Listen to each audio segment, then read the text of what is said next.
So let's jump into the story of Joseph. Again, as I've said several times throughout this, the history of this series, the story of Joseph is one of faithfulness both in life's valleys and on the mountaintop. And certainly the story of Joseph is one about the faithfulness of Joseph, but it's also a story about the faithfulness of God, and we need to understand that and recognize that as well. We've seen that throughout this story. It is a story, yes, of the faithful response of Joseph, but Joseph was faithful because he knew and trusted God to be faithful as well. So in week 1, we saw that the story of Joseph is one of real messy and broken life. I mean, we saw this story of Joseph, who was one of 11 brothers. He was the youngest. His dad kind of played favorites with him. Not a good thing to do as parents. We shouldn't do that kind of thing. But his dad did it, and it was obvious to everybody around, and his 10 older brothers became incredibly jealous of him. And so they started to plot and scheme against him. They developed a deep hatred for him. They plotted to kill him. But instead of killing him, when they had this momentary attack of conscience, they decided instead to sell him into slavery. Joseph's brothers' deep hatred of him, we said in week 1, moved them to embrace an equally deep act of betrayal. And the truth is, you and I can connect with this on some level. I mean, we have betrayed people in this life, and others have betrayed us. The reality is that betrayal is common in this life. But what Joseph knew and what we need to know as well is that we can trust that because God is faithful, he will never betray us. Bottom line, full stop. God will never betray us. Week 2, we saw again that Joseph's life was going to be filled with many difficulties. Although for a time it looked like he was going to be at this place where maybe things were going better, so he's now taken by this traveling caravan of slavers and sold into Egypt. Sold into slavery in Egypt. And he finds himself in basically the chief of the palace guard's house as a servant of this guy named Potiphar. And Joseph is so faithful in the way he lives that Potiphar elevates him to second in command in his house. But it wasn't just Potiphar that took notice of Joseph. It was also Potiphar's wife that took note of Joseph. And she starts chasing after him, going after him, offering invitations that he's not going to accept because he's following God. And in one moment where Joseph is absolutely determined he is not going to give in, but she's absolutely determined that he is going to give in, Joseph runs away as she grabs a hold of his outer garment, and he flees wearing nothing but his inner garment.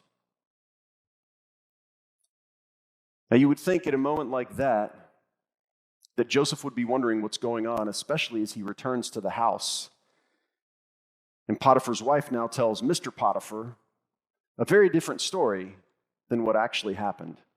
She says, this young slave, this Hebrew slave that you bought, he came after me. He tried to make sport of me. And of course, Potiphar is enraged and he throws Joseph into prison. And so in the second week, we said this, despite all that had happened to Joseph, he continued to trust that God was faithful, which moved him to be faithful in return. You would think that at that point in time, Joseph might just say, forget it, I'm done with this. I'm not doing this anymore. This faithfulness thing is getting me nowhere. I'm not going to do it. But the knowledge of God's ultimate faithfulness moves us and moved Joseph as well to see the experiences of life differently. It's got to move us to do this, to see things differently, and then to live faithfully in return once we see things differently. Now, week 3, we see that Joseph again has this opportunity where he again is living faithfully. Now, even as he's thrown into prison, he now lives in such a way that, guess what? Again, he is now second in charge. This theme is over and over and over again, right? Joseph rises to second in charge of the prison because he lived so faithfully, as one of such high integrity. And there comes this moment where he has this opportunity to engage with Pharaoh himself. You see, Pharaoh had some dreams, some crazy, spooky dreams. We talked about those last week, and Joseph interpreted those dreams and said, what those dreams mean is that there are going to be 7 years of plenty in the land and then 7 years of famine. And so during the 7 years of plenty, you need to store up in Egypt all this grain. Take a portion of the grain, put it aside for the years of famine as they're ahead, as they're coming. And Pharaoh said, that sounds like a pretty good plan, and I think you may be the guy to execute it. So Joseph is now second in charge again, but now of all of Egypt, one of the most powerful nations at that point in time. Again, Joseph continued to live faithfully. This is what we said last week. As Joseph found himself on the mountaintop, he never forgot about the God who'd been faithful to him in the valley. And I talked about this, and I think it's important to reiterate that there are actually twin dangers in life. The first is this. It's that when things are going badly, we can actually get to the place where we become bitter toward God. The way we describe this is to say that when we find ourselves in the valley, because that's the way we've been talking about it through this series, it's often human nature to become bitter towards God. We can be at this place to where we look at things and we say, forget it, I'm done, I'm just going to take what I can get. That's what I'm doing. From now on out, I'm just looking out for myself. We can become so bitter that we determine nobody else has got our interest at heart, so we're just going to do whatever we can. The reality is this, in the valley, you can either choose to cling to God or you can choose to curse him. Joseph chose to cling to God. But the other danger is this, that when life is going so well, when we find ourselves on the mountaintop, we might forget about God up there and feel like, I've got everything I need and I'm just fine. I can take care of myself. Can we be honest, church? This seems to me to be the North American problem right now. I mean, we are a people who are so soaked and bathed in plenty that we're forgetting about God. We think we can handle everything ourselves. We're fine on our own. We don't need God. We're not desperate for anything. We think we've got everything. And this is part of human nature, to get to this place where we think everything it's great. I don't need anybody. I don't need anything. I got myself. We can forget about God. But Joseph knew this, that the God he had desperately clung to in the valley was a God worth celebrating and honoring on the mountaintop. Okay, so that gets us to where we'll be today. That actually got us to Genesis 41, if you're following along in your Bible. And so it's important that we recap this because you need to see the entire scope of this story as you see what happens today. The way that Joseph just continues to live in faithfulness to God. Now, we got about halfway through chapter 41. We talked a little about, what happened in the story. I gave you an example of the fact that Joseph even named his kids in a way that reflected his faithfulness toward God. But we didn't get to these last 4 verses, and I want you to see, again, how 41 ends, and then I'm going to tell you the story of 42, 43, and 44 before we jump into 45. We're going to cover all that this morning. So here we go. 41, this is how chapter 41 ends. It says, the 7 years of abundance in Egypt came to an end, which is exactly what God had prophesied through Joseph. And then the 7 years of famine began, just as Joseph had said. There was a famine in all the other lands as well. So in all the surrounding area, there is this famine. But in the whole land of Egypt, there was food in the midst of the famine. When all Egypt began to feel the famine, the people cried to Pharaoh, knowing, you've been storing up this food. So then Pharaoh told the Egyptians, go to Joseph and do what he tells you. When the famine had spread over the whole country, Joseph opened all the storehouses and sold grain to the Egyptians, for the famine was severe throughout Egypt. Now, watch this next bit. And all the world, all the known world that they were aware of at that point in time, all the world came to Egypt to buy grain from Joseph because the famine was severe everywhere. So that gets us into chapter 42. And in chapter 42, we see that truly the famine was severe in quite a few different places, including this little place called Canaan, where Joseph was originally from, where his brothers and his father still lived, including now a new brother that Joseph would have had no awareness of, named Benjamin, who was born to Jacob from Joseph's mother as well. There's this day, kind of a comical scene in Genesis 42, where it seems like Jacob did not have always the highest regard for Joseph's 10 older brothers.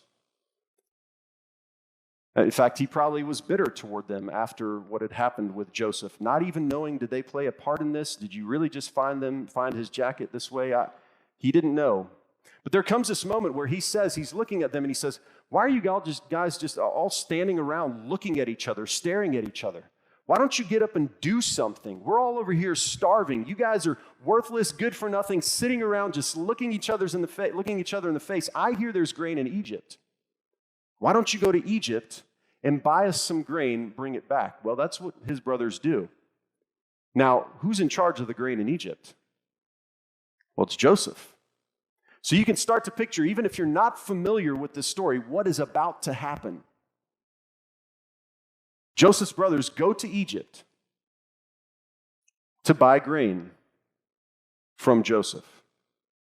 Now, when they get to Egypt, they don't recognize Joseph, but there's 10 of them. So it improves the odds greatly that Joseph is going to be able to put the pieces of the puzzle together. He's looking around, and it's been some time now. I mean, years have gone by. Joseph is now a grown man looking at his grown brothers. That guy looks a little bit like Simeon. And that one looks a little bit like Reuben, and that one looks a little bit like Judah, and he's starting to put the pieces together, and he realizes, these are my brothers. And remember who Joseph is now? I mean, Pharaoh said, I'm not going to worry about anything in all of Egypt with you in charge. I mean, you know what it means to be in charge, right? Joseph is the boss. Whatever he says goes at this point in time. He is a powerful man, and here come the brothers that have betrayed him. Now, I'm certain that Joseph was experiencing a whole lot of different emotions internally as he realizes, these are my brothers. These are the guys that betrayed me, who had such a deep hatred of me that it led them to embrace an equally deep act of betrayal toward me. They were going to kill me, and then they sold me into slavery. I mean, all this has got to be coming back, right? And so Joseph starts to engage with his brothers, knowing that they know nothing about who I am, but I know who they are. Now, there's also the reality that we learn as we go through the text that Joseph was speaking through an interpreter to these folks from Canaan. So he wasn't speaking their language, he was speaking Egyptian. And the interpreter is then speaking Hebrew. And so, of course, there's this barrier there as well. Now, on several occasions, as Joseph engages with his brothers, we can see just how deeply emotionally moved he was as he goes away and has to hide for a few minutes because he's weeping so bitterly. He's so brokenhearted over what happened, but then doesn't know what to do with his emotions about what is happening right now either. So he decides to test his brothers. He decides that's what's going to happen. I'm going to test these guys because, can you imagine, Joseph is probably wondering, have these guys changed? Is it possible they've changed? I mean, he wants to give them a chance first. So he agrees to sell them grain, but then he puts money in their bags. And he also says, listen, I'll sell you this grain, but if you ever want to buy from me again, you're going to need to come back. You see, Joseph had been questioning his brothers. He wanted to find out about them. Of course he did. He also had accused them of being spies under a pretense of trying to learn more about them. So I'm going to tell you, you guys are spies, so I can ask you all sorts of questions and learn, is your dad still alive? Tell me about your family. Wait, there's another brother? Wait, I have a brother? See, the other guys were Joseph's half-brothers, but Benjamin was his full brother. And so Joseph discovers all this information. He says, here, listen, what I'm going to do, I'll send you back with this grain. I'll send you back with the grain, but one of you has to stay with me. And if you ever want to buy from me again, you've got to bring Benjamin back with you. Well, as they leave, and Simeon is now staying as a captive, the brothers start traveling back, the 9 now. They get part way, and it's time to feed the animals. And so they go into one of the grain sacks, and they realize Joseph has put all the silver back in, or somebody has slipped all the silver back into their bags, that they had paid for that grain. And now they're concerned, what has happened here? What's going on? And all this stuff is raising anxiety for them. They get back and they tell their dad, Jacob, what had happened. Here's what's happened. I mean, we bought grain, yes, but all the money is put back in here, and Simeon is there. Of course, Jacob is brokenhearted because I lost Joseph, and now I've lost Simeon. And wait, what you're telling me, if ever we're going to buy grain from this guy again, Benjamin has to go as well? You're going to take all the kids I love from me, is what he says to them. But that was his perspective. So a little bit of time goes by, and guess what? I mean, the famine lingers. How many years was it supposed to linger? 7 years. And so they went through all the grain that they had bought. And the time came where Jacob says, listen, we're going to have to go back and get more grain because there's nothing here. And the brothers remind him, remember, this guy said we wouldn't even get to see his face. Joseph said we would never see his face again unless we bring Benjamin with us. And you said we couldn't do that. And so I think Jacob kind of finally reaches this low point where he says, if I'm bereaved, I'm bereaved. Take him. This is the way it has to be. And they were starving. And so the brothers, including now Benjamin the youngest, start making their way back to Egypt. When they arrive, Joseph sees who they are. Again, he recognizes them. He invites them for a feast at his house. Now they're wondering, what's going to happen? Is he going to take us captive here? Is he going to overpower us? Here's another moment where we see just how deeply and emotionally moved Joseph was as he recognizes Benjamin. He runs away to his own bedroom and sobs so much that he has to wash his face before he can come back and engage with them again. There was still so much emotion connected to this, both because of the past, but the present as well. And so Joseph starts engaging with the brothers, releases Simeon back out to them. Now again, he's trying to test them along the way to determine, who are these guys? I know who they were, but who are they now? There's this moment where Joseph sends them back with grain. But again, as he's testing them, he puts his own silver goblet, or has a servant do this, puts his own silver goblet in Benjamin's bag and has a servant chase after them.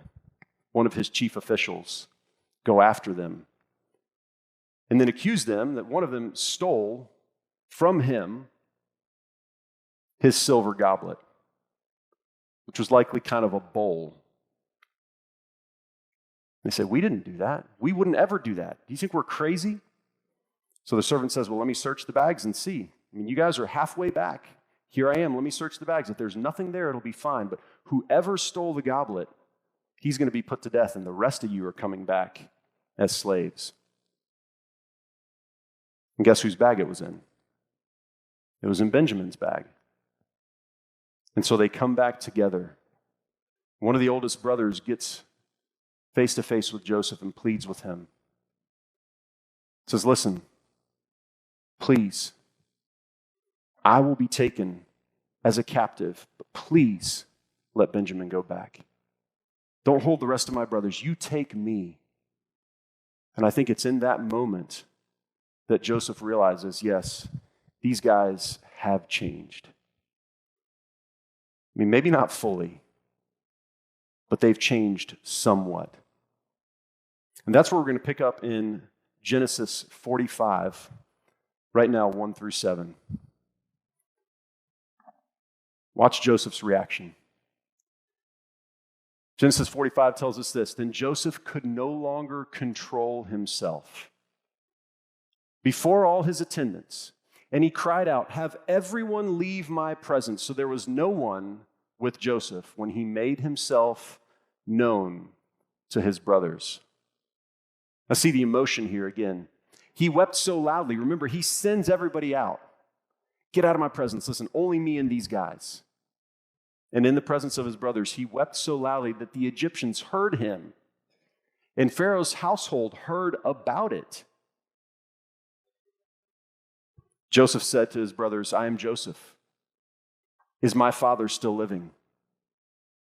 But his brothers were not able to answer him because they were terrified at his presence.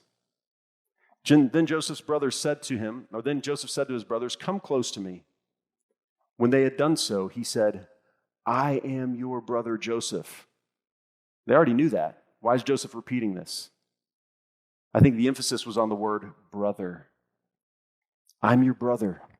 I am your brother Joseph, the one you sold into Egypt, and now do not be distressed because I am still your brother. And do not be angry, watch this perspective, for selling me here. Do not be angry with yourselves for selling me here, because it was to save lives that God sent me ahead of you. For 2 years now, there has been famine in the land, and for the next 5 years, there will be no plowing and reaping, but God sent me ahead of you to preserve for you a remnant on earth and to save your lives by a great deliverance. And we said this before, but I think it's important to reiterate this. This was Joseph's perspective. The knowledge of God's ultimate faithfulness it moved Joseph to see the experiences of this life differently, entirely differently. The story continues. So Joseph says here again, so then it was not you who sent me here, but God. He made me father to Pharaoh. That's pretty big language right there. Lord of his entire household and ruler of all Egypt. Now hurry back to my father and say to him, this is what your son Joseph says. God has made me Lord of all Egypt. Come down to me. Don't delay. You shall live in the region of Goshen and be near to me, you, your children and grandchildren, your flocks and herds, and all you have. I will provide for you there, because 5 years of famine are still to come. Otherwise, you and your household and all who belong to you will become destitute. It's an amazing story, isn't it? I mean, an incredible story of the way that a brother who was incredibly wronged has this totally wild perspective on the wrong that his brothers did to him. Why? Why? How could Joseph see things that way when we'd be so tempted to see things a different way? Again, the knowledge of God's ultimate faithfulness moves us to see experience of this life differently, but then we see this as well. The knowledge of God's ultimate faithfulness moves us to see people and even our negative interactions with others differently. Now, I think as I've worked through this the last few weeks, I've asked myself this question. I think the answer to this question is yes, actually, that I'll put up, even though there's an or in here, because it's yes to both. Was Joseph a unique individual, or did he hold a unique perspective? Yes. I think yes to both. Obviously, Joseph was a unique individual. He was an incredible human being. There are those who even talk about Joseph, theologians, even as a type of Christ, in a sense. He was not perfect in the way that Jesus was, but boy, he certainly points us to the kind of person that Jesus was going to be. A rescuer, a forgiver, one who understood the purposes and plans of God. So yes, I think Joseph was unique. But why was he unique? Well, I think it's also because he held such a unique perspective. Can I be honest where I would have struggled if I was Joseph? I mean, as all of a sudden I come out of this prison and I start to think about the people who wronged me. Now, remember, I didn't just come out of this prison. I came out of this prison and I'm given this position of incredible authority, power. I'm now a significant person. I mean, Joseph calls himself father to Pharaoh, or you could translate that word steward to Pharaoh. He's in charge. I mean, really, Pharaoh is following Joseph's lead, saying, whatever Joseph says, that's good. That's what we're going to do it. That's what we're going to do. If I'm honest with you, I might have this in my mind. Here are some people who will regret their previous choices toward me and the way they treated me. Let's start with Potiphar's wife. And some of you have already pointed this one out, right? Potiphar's wife who falsely accused me. Come on in, let's have a conversation.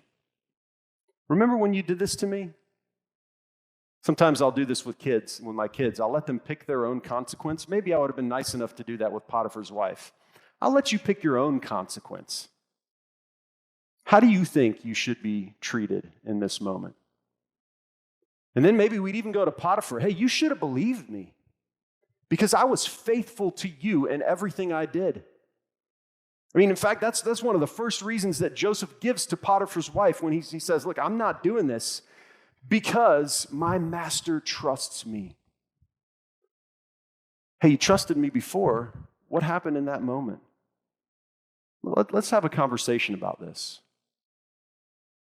And then obviously the one that is maybe most poignant, my wicked brothers.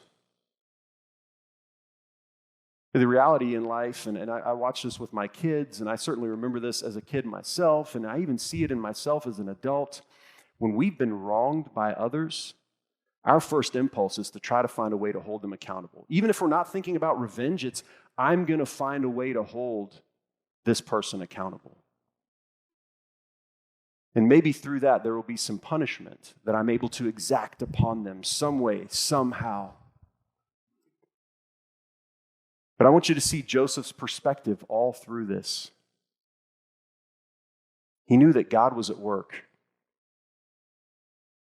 And even in the actions of others that were awful and wicked and terrible, somehow God was doing something through that. I mean, as Christians, we say we believe Romans 8:28, right? That God is faithful, right? That God loves us. He's looking for a way to bring good into the life of those who love us. Of course, that ultimate good is that we be transformed, that we be conformed to the image of Jesus. That's 8:29. But God is at work. Even when bad things happen to us, even when other people do awful things to us, we still believe God is working. God is bigger than what any one person can do to you or to me. I want you to see now as Jacob, who had come to Egypt as well. Remember Jacob, Joseph's father, the father of these 12 brothers. As he now passes from this life to the next, Genesis 50, the last chapter in Genesis. Joseph's brothers have this moment because even they felt like this, and were pretty sure this was going to happen one day, and that maybe the only reason Joseph wasn't exacting revenge upon them was to honor his father. That's what they thought. Here's what the words of Genesis 50, beginning in 18, say. His brothers then came and threw themselves down before him. You know, they'd had this conversation. Our father's gone. What is Joseph going to do now? Is now going to be the moment that he finds a way to punish us? So they threw themselves down before them and they said, "We are your slaves." But Joseph said to them, "Don't be afraid. Am I in the place of God?" Joseph said, "I trust God. I'm not God. You intended to harm me." Listen to these words. "You intended to harm me, but God intended it for good, to accomplish what is now being done, the saving of many lives. So then, don't be afraid. I will provide for you and your children." And he reassured them and spoke kindly to them. Church, bottom line here, the knowledge of God's ultimate faithfulness moves us to see people and even our negative interactions with others differently. So let's think just about a few ways that this plays out. The first is this. We can forgive because we know that God is ultimately faithful. We can forgive others when they wrong us because we trust that God is ultimately faithful. We see a much bigger picture. We don't see that one thing that somebody did to us, even awful things. Think about what Joseph endured at the hands of his brothers. You might be able to think of worse things, but I can't think of too many. Joseph was able to forgive his brothers because first he knew God to ultimately be faithful. Then I think we also see in Joseph, we can treat others kindly when our impulse would otherwise be for revenge, because we know that God is ultimately faithful, that he is at work, that he was at work, that he will continue to be at work. And it changes the way we engage with others. How about this one? We can trust. We can trust. We can trust. We can be in a place where we're not in suspicion of others all the time. We know human beings. We know human beings are fallible, are full of faults. We talked about in the first message, betrayal is commonplace in this world. So it's not that I'm trusting necessarily others, it's that I trust God. So we can trust because we know that God is ultimately faithful, and our trust is ultimately in him. And then one more, and there could be a whole lot more of these. We can live free from bitterness tied to the past because we know that God is ultimately faithful. Listen, we've walked through a story of what life can really look like, what messy, broken life can look like. There's some really messed up things that happen in this story. But there are also some incredible lessons that we learn about the faithfulness of God and our call to be faithful to God in return. Let me pray over us as we finish this morning. God, it is my desire and my hope that we will be a people like Joseph, a people who experience the messiness of this life, but also trust that you are ultimately faithful in all things. God, even when messy, broken things happen to us, God, we can trust that you are faithful. We can trust that you are working for good. We can trust, God, even when you didn't cause messy things to happen, that you are the one who will bring about good on our behalf. So, God, it's my prayer that will move us to be a different kind of people. That it won't just be Joseph that we look at and we say, boy, he's so unique.